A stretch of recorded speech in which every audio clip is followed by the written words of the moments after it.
Or maybe you'll be here for a long time. It might be. It might be. It might be a long time. Over the weekend, the president would not rule out a pardon for Ghislaine Maxwell.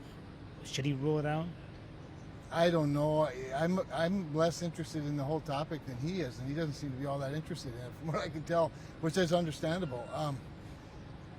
I think he's smart. I think I saw him today on his when I was on the plane on his sit down with Prime Minister of UK, and somebody asked him about it.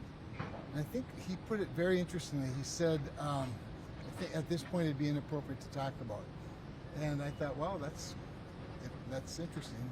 Again, it's a non. But if he did it, how would you feel if he did it?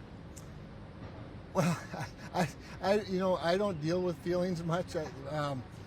I don't get the sense that that's what he plans to do, but I also know that he's not gonna give a definitive answer yet, and I think that's fine. But I mean, you're in the camp of rip the whole Band-Aid off when it comes to this story. Yeah, I am, and I suspect at some point it's going to all get out, like I've said before. I don't know how pardoning her or not pardoning her plays into all of that, but to be honest, I don't see it as him leaning toward doing it myself. Him not stating emphatically that he's not going to doesn't lead me to think he's leaning toward doing it, but we'll see. And on Ukraine, you've been obviously on Russia. He says 10 to 12 days on sanctions. That, yeah. But it's not as far as you guys would like. Does he need to move on this? Well, I think he is moving on. I think saying 10 to 12 is shortening the time frame because he already knows the answer, because his dissatisfaction with Vladimir Putin is pretty obvious. His frustration is really, really obvious. So I take it as a good sign. He's definitely coming more our direction. Not that he hasn't always sort of been there. I don't think he likes getting locked down by Congress. But no, I was pleased to see the new position.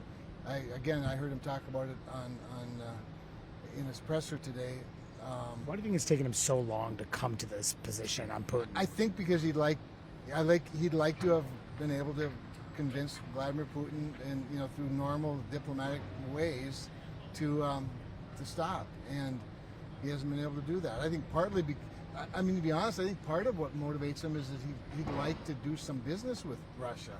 He has great respect for how wealthy Russia is, mineral-wise and other things. And you think he's kind of naive, though, to think Putin wasn't going to do what he's going to do?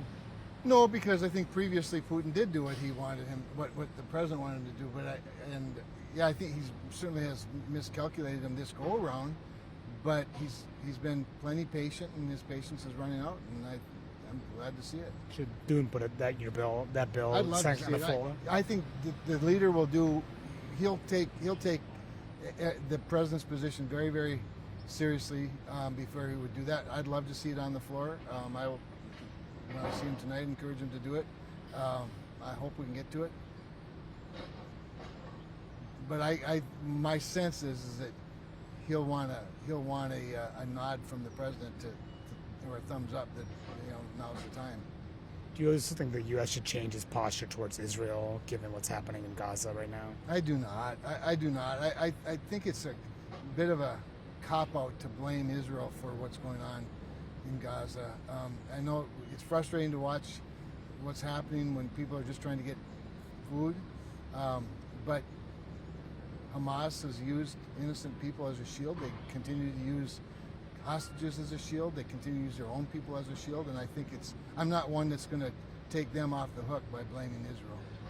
All right. Thanks for your time.